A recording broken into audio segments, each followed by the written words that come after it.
Hi friends, welcome to tutors funny channel. இன்றைக்கி நம்ம சேனலில் நான் பார்க்க போகிற விஷயம் வெப்சைட்டில் நம்ம ஹெடர் செக்ஷன் ஒன்று எப்படி நம்ம ஃபிக்மாவில் நம்ம டிசைன் பண்ணுறதுன்னு பார்ப்போம். இப்போ நம்ம ஒரு வெப்சைட் ஒன்று இல்லைன்னா வெப் ஆப் ஒன்று நம்ம டிசைன் பண்ணுற நேரம் நமக்கு நார்மலாக நம்ம ஃபிக்மாவில் தான் நம்ம டிசைனை பண்ணுவோம். ஃபர்ஸ்ட் அந்த டிசைனை நம்ம அப்புறம் கஸ்டமர்ஸ்கிட்ட காட்டிட்டு அதுக்கப்புறம் நம்ம அந்த டிசைன் நம்ம அப்ரூவலாக இருந்தால் நம்ம கோடிங் டிபார்ட்மெண்ட்டுக்கு நம்ம ஹேண்ட் ஓவர் பண்ணுவோம். அப்போ நம்ம அந்த சண்ட டிசைனை நம்ம தான் ஆஸ் யூஐ யூஎக்ஸ் டிசைனர் நம்ம தான் என்ன பண்ணணும், இதை நம்ம சரியாக பண்ணணும். அப்போ நான் ஃபிக்மா ஓப்பன் பண்ணிட்டேன். கிரியேட்ன்ற செக்ஷனில் போயிட்டு டிசைனை யூஸ் பண்ணேன். இப்போ இதில் போயிட்டு இல்லை உங்களுக்கு கம்ப்ளீட் அன்லிமிட்டட். இப்போ நீங்கள் இங்கே லேயர்ஸ் எல்லாம் பாருங்கள், லேயர் பேலட்ஸ் இது ஆட்டோமேட்டிக்கலாக லேயர்ஸ் எல்லாம் கிரியேட் ஆகும். இப்போ நான் ஃபர்ஸ்ட் ஒரு ஃப்ரேம் ஒன்று ஃபர்ஸ்ட் எடுக்கிறேன். சும்மா அந்த ஃப்ரேமை போடுங்க. இன்னுமே இந்த சைஸஸ் எல்லாம் அதெல்லாம் ஒன்றும் தேவை. நான் போட்டுவிட்டு இதை செலக்ட் பண்ணிட்டு இந்த சைஸஸை நீங்கள் எங்கே கொண்டு போயிட்டு இந்த டைமென்ஷனில் சைஸஸ் நீங்கள் அரேஞ்ச் பண்ணணும். இப்போ வெப் இப்போ ஒரு டெஸ்க்டாப்புக்கு செய்கிற நேரம் 1920 சைஸ் இப்போ சென்டர் பண்ணிங்கன்னா வந்துடுவார். ஹைட் நீங்கள் கொடுக்குற ஹைட் தான். நான் இப்போ ஹைட் ஒரு 400 மாதிரி கொடுத்துட்டு என்டர் பண்ணுறேனே. இப்போ 400 சைஸில் இருக்கு. ஓகே, இப்போ உங்களோட கீபோர்டில் ஸ்பேஸ் பார் செலக்ட் பண்ணால் இந்த மாதிரி ஹேண்ட் டூல் வரும். உங்களோட கீபோர்டில் நீங்கள் கண்ட்ரோல் கீயை ப்ரெஸ் பண்ணிக்கிட்டு மவுஸ் வீலில் ஸ்க்ரால் பண்ணிங்கன்னா இந்த மாதிரி ஜூம் இன் ஜூம் அவுட் பண்ண முடியும். இந்த மாதிரி எவ்வளோ சிம்பிளாக செஞ்சுருக்காங்க அவங்க. இப்போ இந்த மாதிரி வெப்பில் ஒரு எடிட்டர் ஃப்ரீயாக நம்மளுக்கு ஈஸியாக நம்ம செஞ்சு கொடுத்துருக்காங்க. நம்மளுக்கு யூஐ யூஎக்ஸ் டிசைன் செய்கிறது ரொம்ப ஈஸியாக இருக்கும். இப்போ நம்ம இங்கே ஃப்ரேமில் நமக்கு செய்கிற வெப்சைட்டை பேர், இப்போ நான் வெப்சைட்டை பேர் வைக்கிறேன் SG software, SG லாஜிக். இப்போ நீங்கள் வேணுங்கிற உங்களோட செய்கிற வெப்சைட்டை பேருங்க நான் வச்சுக்கலாம். அந்த ஃப்ரேம்ன்ற இடத்துல தான் வெப்சைட்டை பேரை வைக்கலாம், அவ்வளோதான். Okay right. இப்போ நீங்கள் ஃப்ரேம் ஒன்று போட்டீங்க, அதுக்கான சைஸை நீங்கள் மென்ஷன் பண்ணிட்டீங்க. ஏன்னா சைஸுன்ற இடத்துல இங்கே சைஸ் வித் ஹைட் உங்களுக்கு எந்த வித பிரச்சனையும் இல்லை. ஹைட் நீங்கள் வேணுங்கிற அளவில் நீங்கள் இழுத்துக்கலாம், அது பிரச்சனையே கிடையாது. ஓகே, அதெல்லாம் ஒன்றும் ஒரி பண்ண தேவை. இப்போ இதுதான் உங்களோட ஒர்க் ஸ்பேஸ். இப்போ இந்த ஒர்க் ஸ்பேஸில் நான் என்ன பண்ண போகிறேன்னா ஃபஸ்ட்டு இப்போ நார்மலாக ஹெடர் சைடில் பார்த்தீங்கன்னா நீங்கள் முதல்ல ஒரு ஹெடர் ஒன்று செய்கிற நேரம் இந்த மாதிரி போய்ட்டு சாம்பிள்ஸ் பாருங்கள் நெட்டில் எப்படி செஞ்சுருக்காங்கன்னு சொல்லி ஃபர்ஸ்ட். அப்படி தான் நீங்கள் ஒரு ஐடியா ஒன்று எடுக்க முடியும். ஏன்னா நிறைய இப்போ ஹெடர் வெப்சைட்ன்ற நிறைய சைட்ஸ் இருக்கும். இது ஒவ்வொன்றே நீங்கள் செஞ்சு பாருங்கள். அப்படி தான் நீங்கள் ஓகே. இப்போ நான் இதை செய்கிறேன் சும்மா நார்மலாக அந்த மாதிரி இருக்கணும். ஓகே, இதை எப்படி நம்ம செய்கிறதுனா ஃபர்ஸ்ட் இந்த மாதிரி கலர்ஸ் ஒன்று சூஸ் பண்ணணும். அப்போ இது ஒன்றுமே இல்லைங்க, ரொம்ப சிம்பிள். இதை செலக்ட் பண்ணியாச்சு. இதில் பாருங்கள் இது எப்படி இருக்குது. இப்போ இந்த இடத்துல நான் என்ன பண்ண போகிறேன்னா இந்த ஒரு ஃப்ரேம், இந்த ஃப்ரேம் இது ஃப்ரேம், இது ரெக்டாங்கிள். ஓகே, ஃப்ரேமை தூக்கி போட்டுறாங்க. ஆல்ரெடி ஃப்ரேம் நீங்கள் ட்ரா பண்ணி தான் இருக்கீங்க. இங்கே நான் போய் செலக்ட் பண்ணி இந்த டூல் இதில் செலக்ட் பண்ணி ரெக்டாங்கிள் வச்சு ஷேப்பில் எடுத்துகிட்டு இங்கே நான் அப்படியே ட்ரா பண்ணுங்க.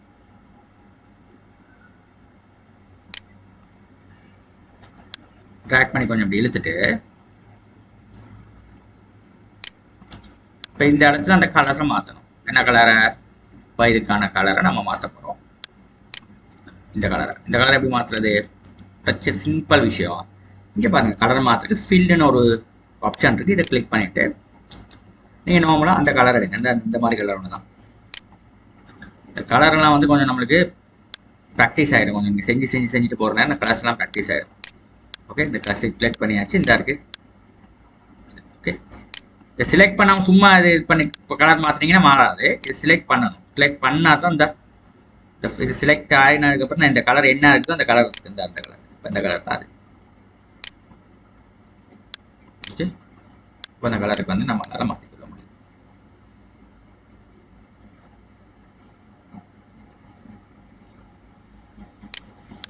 நான் இப்போ இந்த கலர் கொடுக்குறேன். ஓகே, இது கொஞ்சம் அழகாக இருக்கும். இது இந்த நம்ம இந்த ஃபேஷன் மாதிரி வெப்சைட்ஸ் எல்லாம் செய்கிறோம். ஃபேஷன் அந்த ஃபேன்சி ஷாப், இந்த கோல்ட் கவரிங் அந்த மாதிரி ஷாப்ஸ் சம்மந்தமாக கோல்ட் சம்மந்தமான வெப்சைட்ஸ்லாம் செய்கிறேன். இந்த மாதிரி கலர்ஸ் யூஸ் பண்ணுவாங்க. இந்த கலர் ஸ்கீம்ஸும் நம்ம படிச்சுக்கணும். ஓகே, இப்போ இப்போ நான் என்ன பண்ண போகிறேன்னா அடுத்தது நம்மளோட வெப்சைட்.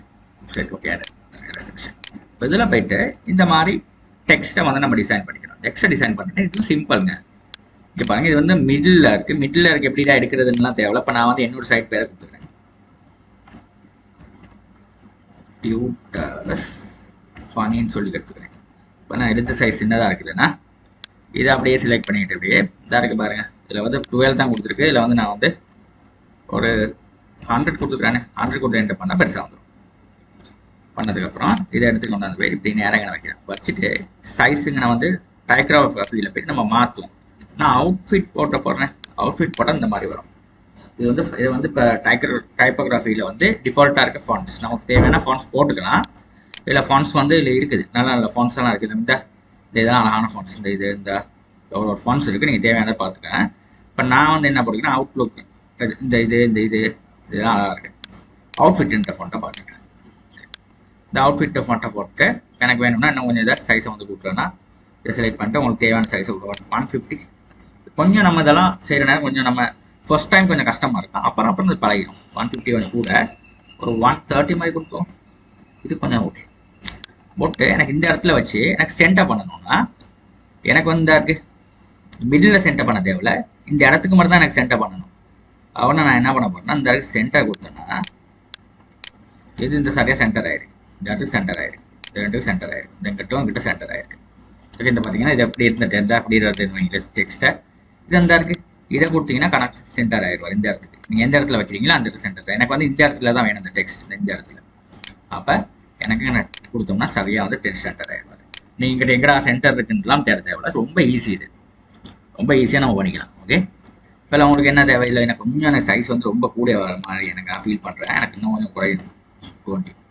இதுனா கொஞ்சம் சீம்ஸ் டு பி ஓகே மாறிடுது. ஓகே, இதெல்லாம் வந்து உங்களுக்கான டெம்ப்ளேட். இப்போ இதை வந்து உங்களுக்கு வேணும்னா உங்களுக்கு வந்து கேபிட்டலில் மாற்றலாம். இப்போ இவங்க வந்து இதில் மாற்றிருக்காங்க, ஃபுல்லாக கேபிட்டலில் மாற்றிருக்காங்க. இப்போ நான் கேபிட்டலில் மாற்றுறேன்னா இந்த இருக்குது. எப்படி நான் மாற்றுறது இல்லை, இந்த டைப் செட்டிங்கில் போயிட்டு இந்த பாருங்கள், இதுதான் கேபிட்டல். இந்த இருக்குது லோ அப்பர் கேஸ். இதை கொடுத்தீங்கன்னா கேபிட்டலுக்கு மாறிடும்.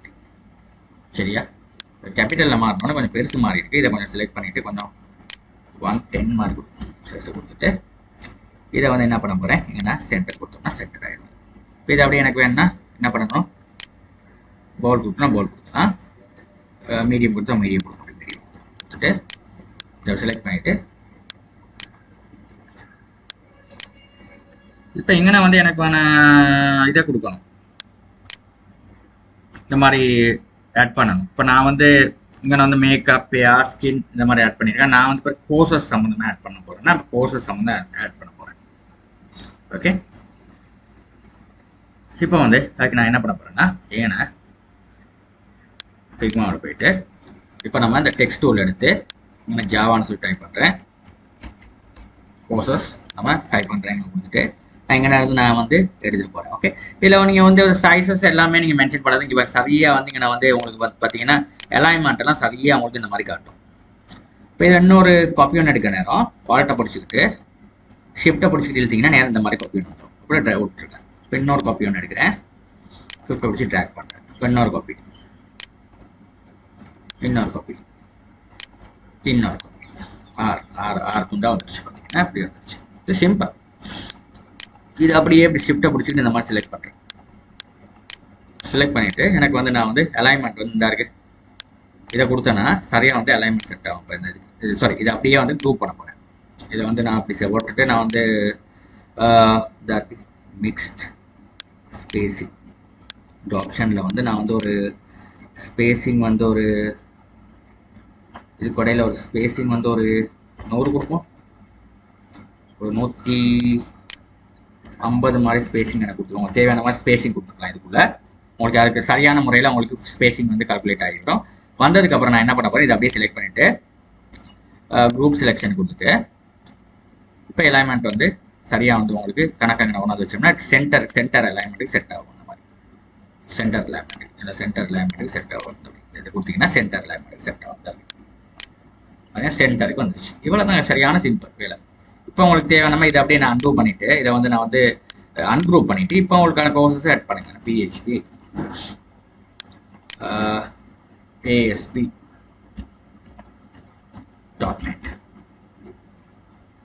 தேவையான கோர்சஸ் நீங்கள் ஆட் பண்ணலாம். ASP.NET அதுக்கப்புறம் நான் இதெல்லாம் ஸ்ப்ரிங் போட் எழுதலாம். நான் சும்மா கோர்ஸ் ஆட் பண்ணுறேன், நீங்கள் ஆட் பண்ணிட்டு போகலாம். ஓகே, அடுத்து வந்து நான் வந்து வேறு என்ன பைத்தான் இங்கே வந்து வேறு ஏதாவது கோர்சஸ் வந்து இங்கே என்ன எழுதலாம், இங்கே C#.net. இப்போ இந்த மாதிரி நான் வந்து கோர்சஸ் வந்து ஆட் பண்ணியிருக்கேன். இப்போ இதுக்கு அந்த மாதிரி செஞ்சுட்டேன். ஓகே, இப்போ இதில் வந்து நமக்கு இதை செலக்ட் பண்ணி இன்னொருத்தரும், ஏன்னா அந்த ஸ்பேசஸ் எல்லாம் கூடிடுச்சு. இப்போ ஸ்பேசஸ் வந்து கொஞ்சம் கம்ப்ளீட் பண்ணால் இல்லை ஒரு கோர்சஸ் கடையில் நான் வந்து ஒரு 100 வரைக்குமே ஸ்பேசஸ் வச்சோம்னா கணக்கான 100 வந்து இந்த மாதிரி வந்துடும். ஓகே, நம்ம ஸ்பேசஸ் வந்து இங்கே வந்து நம்ம செட் பண்ணிக்கலாம். ஓகே, ஆனால் நீங்கள் ஒர்க் பண்ண தேவையில்ல. இப்போ ஸ்பேசஸ் செலக்ட் பண்ணதுக்கப்புறம் அப்படியே போனே செலக்ட் பண்ணிவிட்டு குரூப் பண்ணிவிட்டு இங்கே வந்து நான் வந்து சென்டர் கொடுத்தேன்னா சென்டர். Simple, very simple. இப்போ இந்த மாதிரி பாருங்கள், ஒரு மெனு டிசைன் ஒன்று இப்படி அழகாக பண்ணியாச்சு. ஓகே, இன்னொன்று வச்சுருக்காங்கன்னா மோன்னு சொல்லி ஒரு விஷயம் போட்டிருந்தாங்க. பார்த்தீங்கன்னா மோன்னு சொல்லி போட்டிருந்தாங்க. இப்போ இங்கே வந்து நான் வந்து எல்லாம் மோன்னு சொல்லி போட்டிருந்தாங்க. இப்போ நான் வந்து இதில் கலர்ஸை வந்து நம்ம மாற்ற போகிறேன். இதை அப்படியே செலக்ட் பண்ணிவிட்டு இந்த கலரை வந்து ஒன்றா மாற்ற தேவையில்ல, கருப்பாக மாற்றுறேன். உங்களுக்கு இந்த மாதிரி இருக்கும். இங்கே நான் போட்டிருந்தாங்க, ஏன்னா மோன்னு சொல்லி ஒரு விஷயம் போட்டிருந்தாங்க, மோன். ஓகே, இப்போ இன்னொரு மோன் வேணும்னா இங்கே எனக்கு மோன்னு சொல்லி போட்டு நான் இதை வந்து அன்குரூப் பண்ணிவிட்டு நான் இன்னொரு ஆப்ஷன் எடுக்கிறேன். இதை அப்படியே செலக்ட் பண்ணிவிட்டு இன்னொரு காப்பி எடுக்கிறேன், பிரச்சனையே இல்லை. இந்த மாதிரி எடுத்துகிட்டு இப்போ 100 தானே இருக்குது. இந்த 100 இங்கே பாருங்கள், 100க்கு நீங்கள் எடிட் பண்ணுறேன்னு பாருங்கள், 100 சரியான 100க்கு எங்கே வரணுமோ அங்கே காட்டு. பார்த்தீங்களா? எங்கே கொடுத்துட்டு இந்த இடத்துல நான் வந்து மோன்னு ஒரு ஆப்ஷன் கொடுத்துட்டு மோ கோர்சஸ். அப்போ இங்கே கிளிக் பண்ணுறதுக்கு ஒரு பட்டன் ஒன்று போட போகிறேன். அதை எடுக்க நேரம் இப்படி தான் அந்த பட்டனை வேற எடுக்கிறேன் யோசிக்க தேவையில்ல. ரைட் கிளிக் பண்ணியாச்சு. இதில் தான் இருக்குது ஐகனிஃபைன்னு ஒன்று இருக்குது. எங்கே நீங்கள் ஏரோன்றதை செலக்ட் பண்ணிங்கன்னா ஏரோ இந்த இருக்கு. இந்த ஏரோ எடுத்தாச்சு, ட்ராக் பண்ணியாச்சு. அவ்வளோதான். அப்படியே இதை க்ளோஸ் பண்ணியாச்சு. இந்த ஏரோ அப்படியே தூக்கிட்டு போயாச்சு. இந்த இங்கே வச்சாச்சு. இந்த எங்கனையா இந்த கணக்காக அந்த இடத்துல சென்டரில் இந்த இடத்துக்கு கேட்கும். வச்சதுக்கப்புறம் இங்கே வந்து கீழே எடுக்கிறதுக்கு நீங்கள் எங்கே வந்து ஒரு 180 போடுங்க. 180 கொடுத்தீங்கன்னா உங்களுக்கு இந்த போட்டு வரும். ஓகே, இப்போ 180 நான் ஏன் போட்டேன்னா இது வந்து அந்த 90 பாகை அந்த மாதிரி பார்க்குறது, ரொட்டேட்டர் 90 பாகை 180 அந்த அந்த மேத்தமெட்டிக்கல் டேர்ம்ஸில் பார்க்குறோம். இது வந்து பேஸ்ட் ஆன் மை எக்ஸ்பீரியன்ஸ் நான் இப்படி போட்டேன். நீங்கள் வேணால் ரொட்டேட் பண்ணலாம், இந்த மாதிரி ரொட்டேட் பண்ணி எடுக்கலாம். இந்த மாதிரி போட்டு இதில் ரொட்டேட் பண்ணி எடுக்கலாம். Okay, very simple. இவ்வளோ தான் நமக்கான செய்ய வேண்டிய விஷயம். இப்போ நீங்கள் சாதாரணமாக ஒரு சிம்பிள் ஒரு மெனு ஒன்று பண்ணிட்டீங்க இதில். ஓகே, இதில் வந்து இப்போ எனக்கு வந்து இதுக்கு வந்து ஒரு சின்ன ஒரு கலரிங் ஒன்று இதுக்கு வந்து கொடுக்கணும்னா இதில் வந்து இப்போ நான் வந்து இதில் அப்படியே ஒரு பாக்ஸ் ஒன்று போட்டு இந்த கலர்ஃபுல் இந்த கலர் வந்து அழகாக இருக்குது. இந்த இருக்க பாக்ஸ் ஒன்று போட்டு இந்த பாக்ஸ் அது இந்த பாக்ஸை வந்து நான் என்ன பண்ண போகிறேன்னா இந்த பாக்ஸை வந்து இது விளங்குது. இந்த பாக்ஸுக்கான பேரை வந்து நான் மாற்றினேன். செலக்ட் பண்ணிவிட்டு ஹெடர் பாக்ஸ் அப்படின்னா தான் நமக்கு தெரியும் என்னான்னு. ஹெடர் பாக்ஸை வந்து நான் வந்து என்ன பண்ண போகிறேன், வந்து கீழே எடுக்கிறேன். எல்லாத்தையும் கீழே எடுக்கிறேன். இந்த அவ்வளோ இதுக்கும் கீழே எடுத்தால் தான் விளங்கும். இந்த ஜாவாவுக்கு கீழே எடுக்க போகிறேன். எடுத்தால் அந்த விளங்குச்சு. இப்போ பாருங்க கிளியராக விளங்குது. ஓகே, இப்போ இந்த பாக்ஸை வந்து நான் வந்து இதெல்லாம் வந்து நான் என்ன பண்ணியிருக்கேன், இதை அப்படியே செலக்ட் பண்ணிவிட்டு இதை அப்படியே செலக்ட் பண்ணிட்டு எல்லாமே வந்துட்டு ரைட் கிளிக் பண்ணிவிட்டு குரூப் செலெக்ஷன் கொடுத்துட்டு இந்த பாக்ஸை செலக்ட் பண்ணிவிட்டு இந்த பாக்ஸுக்கு வந்து சென்டரில் வரணும். சென்டர் பண்ணால் பாக்ஸுக்கு சென்டரில் வரணும். சிம்பிள். Okay, very simple. இந்த மாதிரி நம்ம அழகாக பண்ணிக்கலாம் நமக்கான விஷயங்கள். ஓகே, இப்போ இந்த இதை நான் என்ன பண்ண போகிறேன்னா இந்த பாக்ஸை நான் வந்து கொஞ்சம் சைஸஸை வந்து போட்டுப்பேன். ஓகே, இப்படி தான் வந்து நமக்கான சைட்ஸ் வந்து இவ்வளோ தாங்க விஷயம். இது இப்படி தான் நம்மளுக்கு கொடுத்துருப்பாங்க டெம்ப்ளேட். நீங்கள் இதை பேஸ் பண்ணி நீங்கள் வெப்சைட் செய்யறதால. ஓகே, இந்த டிசைன்ஸில் வந்து என்னன்னா இதில் வந்து நம்மளுக்கு வந்து ஓப்பனாக சொல்ல போனோம்னா இதில் வந்து பெருசாக வந்து நம்மளுக்கு வந்து பார்க்க மாட்டாங்க. இதில் இப்போ இதில் வந்து நம்ம நார்மலாக இதெல்லாம் பார்த்துட்டு இப்போ இந்த பாக்ஸை நான் இது பண்ணிவிட்டு நான் வந்து இப்போ சென்டர் ஸ்க்ரீனுக்கு இன்னும் கொஞ்சம் செட்டாக அழகிட்டு போகணும். நான் இது வந்து சென்டருக்கு நான் கிட்ட கொடுத்தா கொஞ்சம் சென்டருக்கு வச்சு. ஓகேங்களா? இதில் ஒன்றுமே இல்லைங்க. இதில் பார்த்தீங்கன்னா எல்லாமே இதில் வந்து நீங்கள் இந்த சைஸஸ் எங்கிட்ட ஆட் பண்ணுறது, எங்கிட்ட மென்ஷன் கொடுக்குறதெல்லாம் ஒன்றுமே தேவை. சும்மா நீங்கள் ஜஸ்ட் சென்டர் அண்ட் ஸ்பேசிங் எல்லாமே கொடுத்துருக்காங்க. இதில் உங்களுக்கு வெரி சிம்பிளாக வந்து இந்த விஷயத்தை உங்களுக்கு செஞ்சுட்டு போக தான் இருக்குது. எனக்கு இவ்வளோ தான் தேவை. எனக்கு எந்த செக்ஷனில் எனக்கு மிச்சம் தேவையில்லை. நான் வந்து இதை இது பண்ணிக்கிறேன். இவ்வளோ தான் உங்களுக்கு செக்ஷன் நான் கொடுத்தேன். பாருங்க எவ்வளோ அழகாக செஞ்சிட்டீங்க. நீ அதை கீழே செஞ்சுட்டு போகிற இதுகளை வந்து நீங்கள் தான் செஞ்சுட்டு போவோம். இந்த கலரிங் வந்து உங்களுக்கு வேணும்னா அந்த கலரை வந்து வேறு ஏதாவது கலருக்கு மாற்றலாம். இந்த கலரிங் வந்து ஃபீலிங் வந்து ஒரு அன்கம்ஃபர்டபுளாக இருக்குது, கொஞ்சம் இந்த மாதிரி கலர்ஸ் மாற்றலாம். அதுக்கு அழகாக இருக்குது. Okay, thank you for